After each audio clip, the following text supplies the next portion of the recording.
Hello there, we are Geeks Assembled, and we have assembled here today, this time, for another movie night, yes.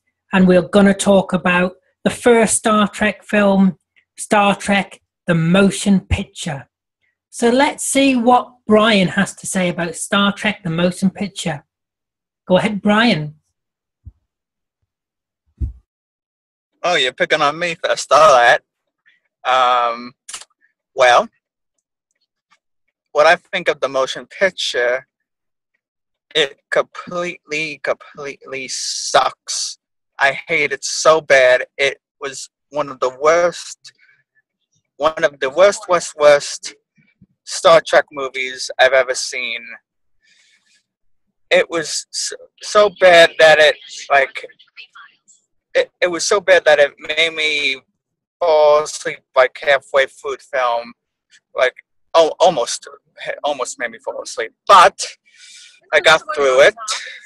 But it sucks so bad. The story was bad. The effects itself were bad. Half of it didn't really make any sense. I hated it so much. It just was horrible. But I hope they have signs up. But I do love, of course, the original crew, Kirk, Spock, McCoy, everybody was good in it. Just that the story itself and everything else was crap. So I would just give this film a 0 out of 10 if you were to rate it. So A 0. Wow. Thank you, Brian. Now let's see what Texas Tim has to say. Maybe it's just a question of intelligence. Anyway, no, this is this movie. Your enjoyment of this movie depends on the context in which you've seen it. Because if you're coming to it fresh, how many years has it been? 1979. Then you're going to compare it to all the Star Trek you've seen since, and it may come out unfavorably because it is a bit lengthy and it does take a while to set things up. But at the time the movie came out, for fans of the TV series, it was very good because they were back. They were a little older. They're back though. They got their new Enterprise. They've got a new mission to go on, and the movie takes its time setting these things up. The crew comes back slowly, but I would say the film is more akin to something like 2001 than something like Star Wars, because it's more of an arty kind of film with the effects and the music all combined to make it a kind of visual oral experience. And I think it succeeds in that way. I think it's a very good start to a series of films. Initially, it was supposed to be a TV series, and then Star Wars came out and was so successful, they said, "Nah, we're going to put this on the big screen." So I would give it a 9 out of 10. I'd say it holds up pretty well after all these years, and it's still an enjoyable movie. A 9. Thank you, Texas Tim. Now let's see what Beef Dad has to say.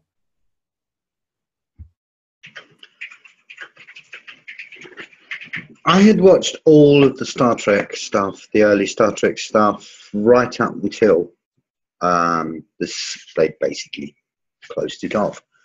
And then they brought them back with this film.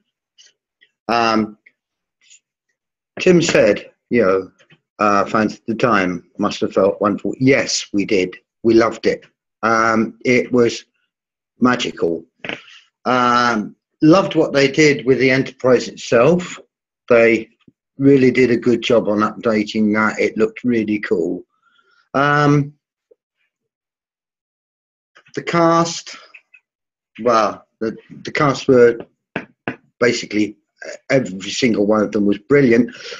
Every single one of them was used, apart from Walter Koenig. He wasn't used very much, who played Chekhov, who was basically one of my favourite characters. He always used to amuse me. I loved the story. I loved the idea that Voyager, which had been sent out into space to discover everything it could and beam it all back to Earth, had fallen down a wormhole, ended up on a mechanoid planet where it had been upgraded, shall we say, and sent back out so it could complete its mission of reporting to the Creator. I remember the shock when we found out it was Voyager, it really stunned everybody at the time. It's a wonderful, wonderful concept. As Tim said, the whole business about the music and the visuals, certainly within the cloud surrounding Voyager, was a real experience in the cinema. It was incredible.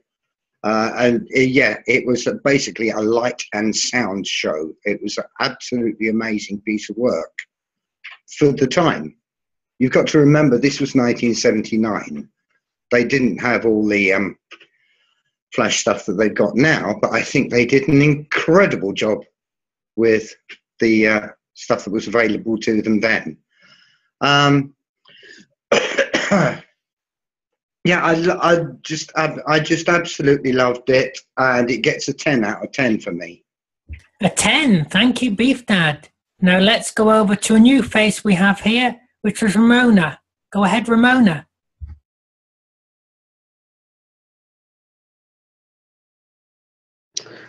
Yes, I first saw the motion picture in the theater in 1979, and was a 9-year-old, so I was completely blown away with the special effects and the music and the Klingon battle theme.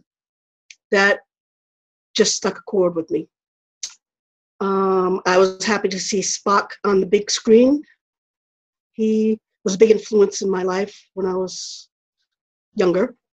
I swore that no woman in her right mind would go bald as Ilya did, but as you can see, I've gone bald.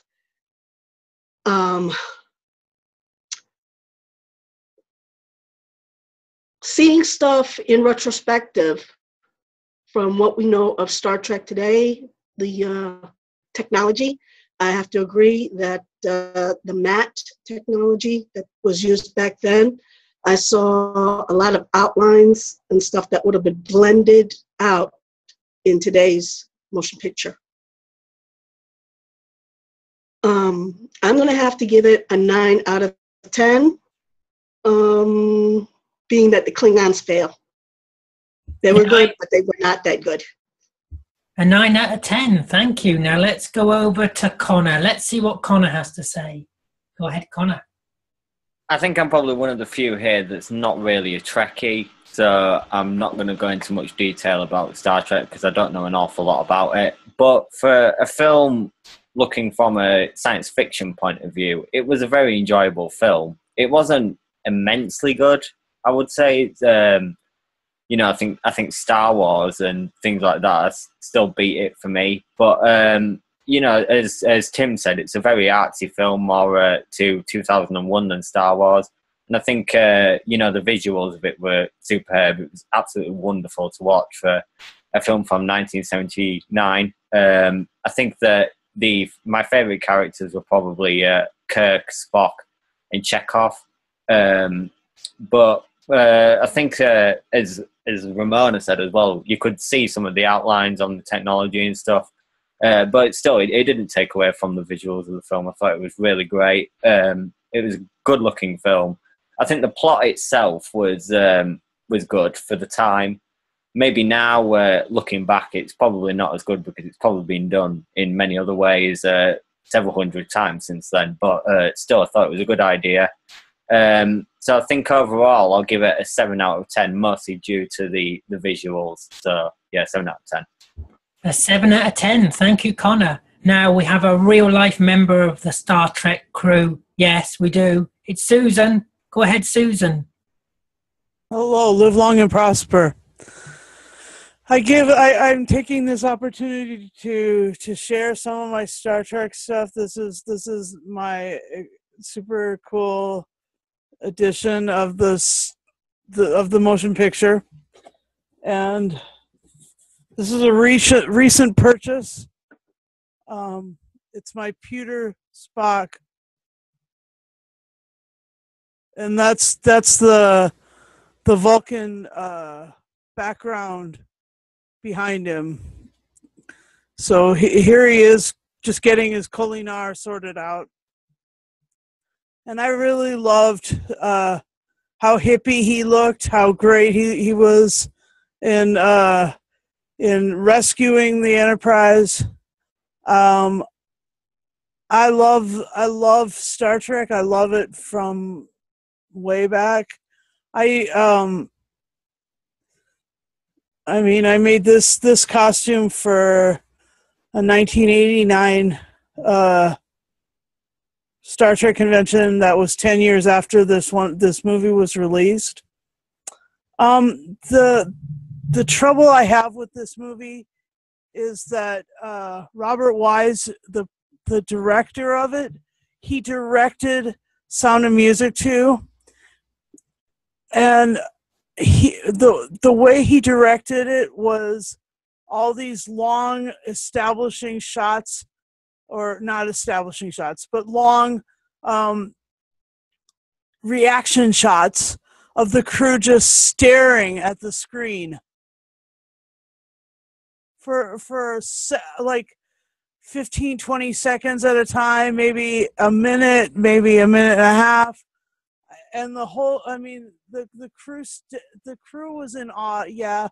But it wasn't like the kind of awe that you'd expect from something quite so ginormous as they were describing. You'd expect them to be going, whoa, look at that, and conversing about it actively.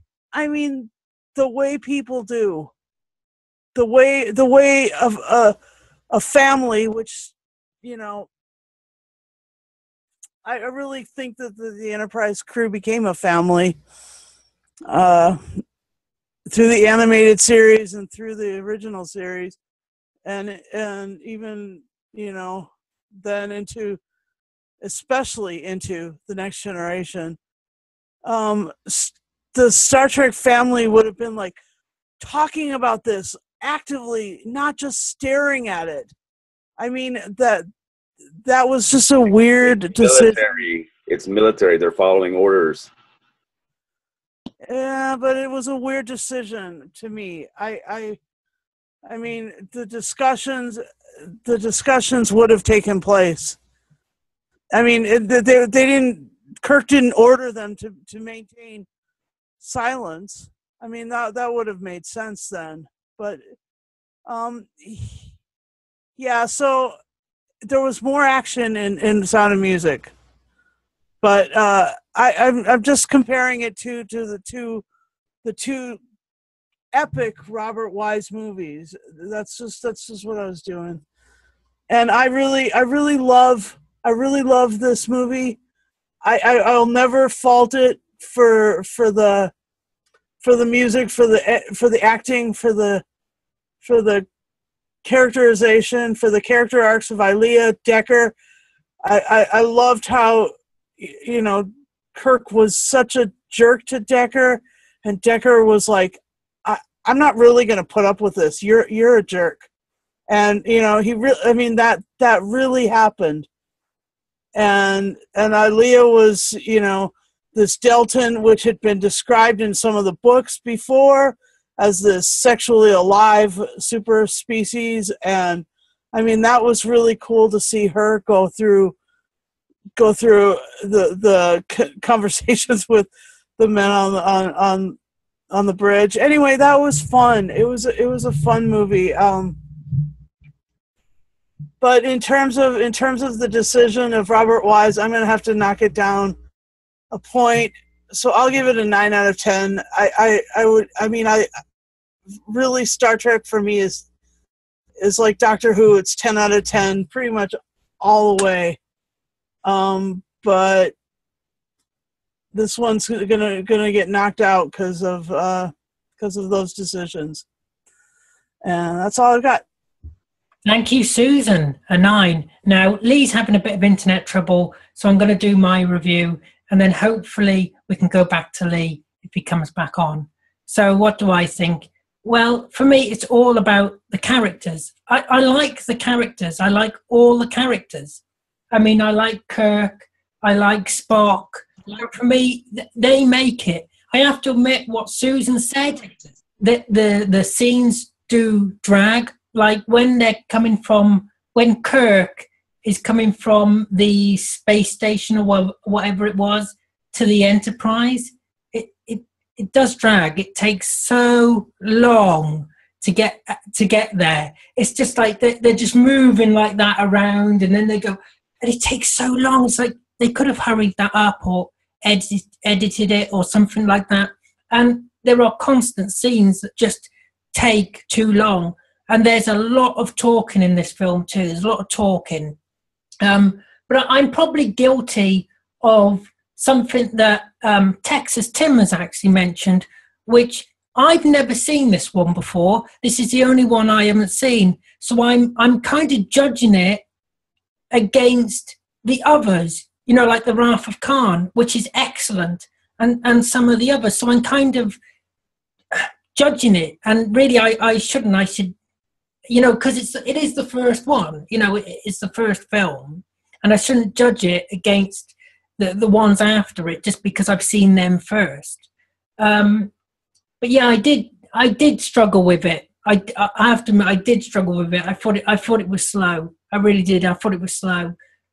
For me, I don't really know what to give it because I don't want to be harsh on it. Because I you know, like I said, I don't want to put it against the other films. I'm gonna give it a 6.5. I'll give it a 6.5. So I'm gonna throw the floor open to whoever wants to speak. I think that the pacing of it was intentional, though, because you're supposed to be enjoying those effects. Similarly, the reactions of the crew was the reactions of the crew when they're seeing this humongous, the inside of this humongous cloud that is all full of all kinds of technology they've never seen. They wouldn't just sit around and gab about it because they are a military operation. You know what I'm saying? Family or not. I mean, it's.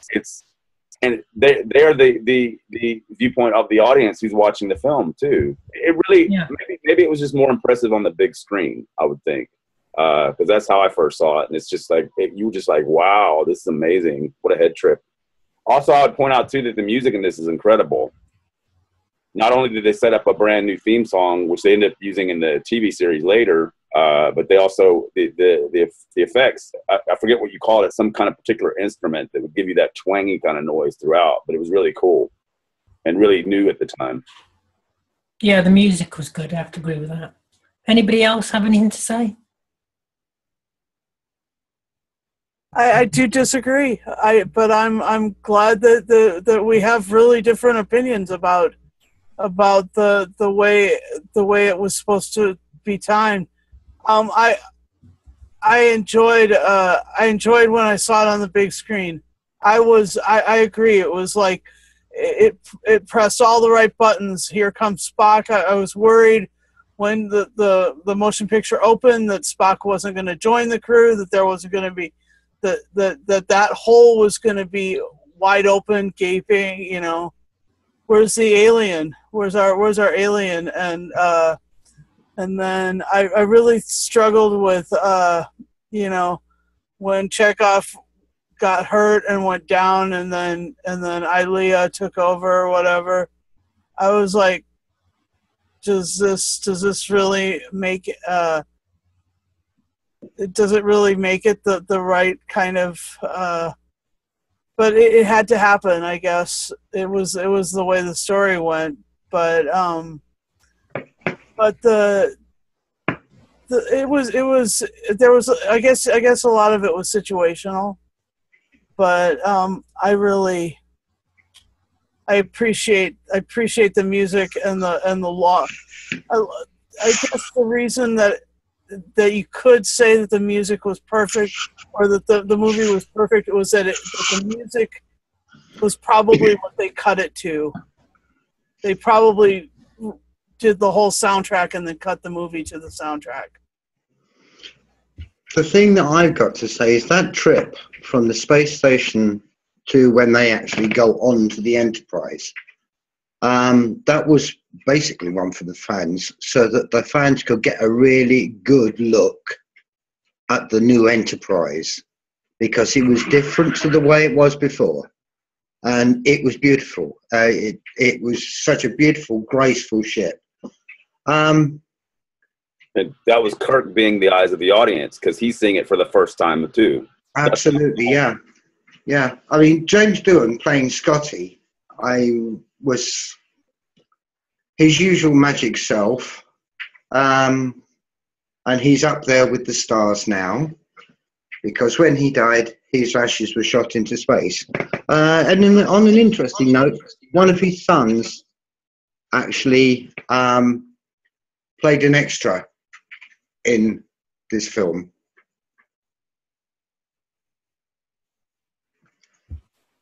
Well, let's go to Lee while Lee's with us now. Technology, eh? 1979. I was a 9-year-old when I went to see this at the movies.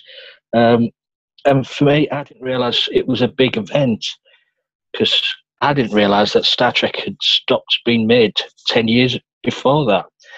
For me, because in the UK, Star Trek was still regularly shown weekly on TV up till when the movie came out. So really, I didn't realise it hadn't been made for 10 years. So, and I think this is what they went for. It was a big event, this build-up of the new Enterprise. Yeah, it drags. It does drag. I know it does.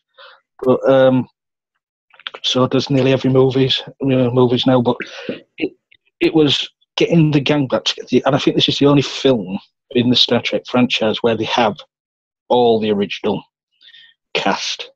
Even Nash Chappell's in this one. So it is. I agree with Texas. It's a bit 2001. I also found it feels a bit like you'll mostly disagree with me, but it feels a bit like Disney The Black Hole. So it's got a feel about it as well.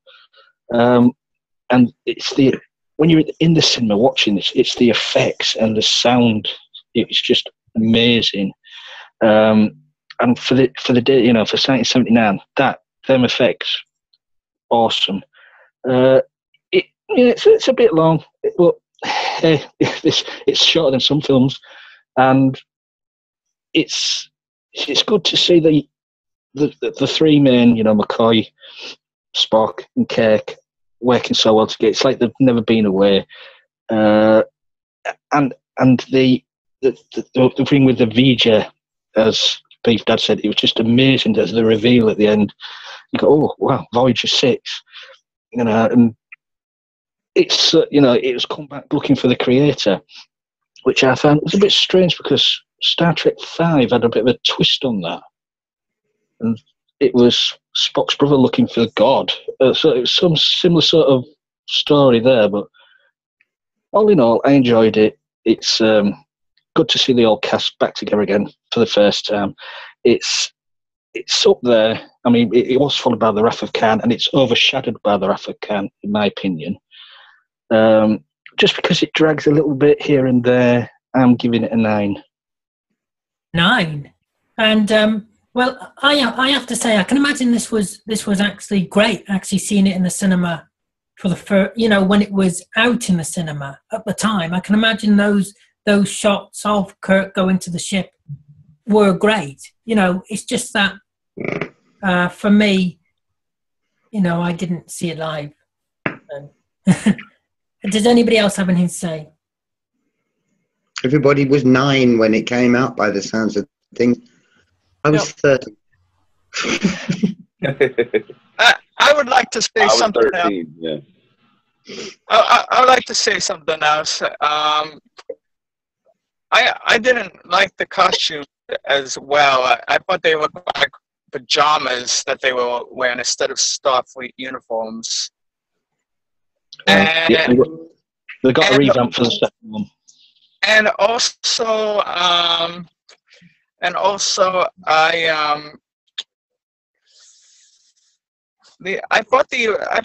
thought comparing this to the original TV series, I thought the TV series looks and it looks and is so much better.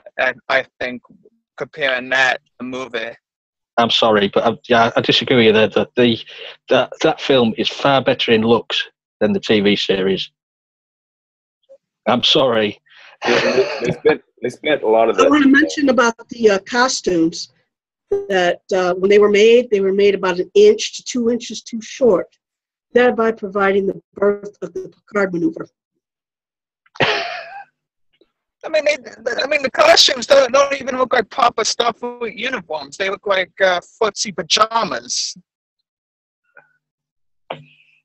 It's only science fiction, Brian. Yeah. It's not real. I know. I'm just. Is it not? No, it's not real. I know. I'm just. It just started throughout all the Star Trek movies with the Starfleet uniforms. Those don't really look like Starfleet uniforms. For all we know, the Enterprise is in Area 51. You never know. It just hasn't been built yet. And, We're working up to it. And you know there was one scene in the movie I found the most pretty much creepy and scary, which is like where they were transporting two people in the beginning, and the transporter malfunctions, and the cells come together, and I thought that was creepy and scary. I don't know if anybody's mentioned it, but I like to say what a brilliant Persis Kambata played as Alia. She even very, very good as Alia and as the probe. What an awesome portrayal, and she never hit heights after this film. But actually, speaking about Aaliyah, she reminded me of Perry in Mind Warp a few times. But that was real shaven head, not like Perry's with a cap. Yeah, exactly. Yeah. Anyone else have anything to add? No? Is that it? Well, that's your lot. I would like to thank everybody here for joining me. I'd like to thank you for watching. Tell us what you think about Star Trek The Motion Picture. Don't forget to like, subscribe, comment and share. And as ever, look after yourself. Take care, and we'll see you next time. And live long and prosper. Yes, live Bye, long and everybody.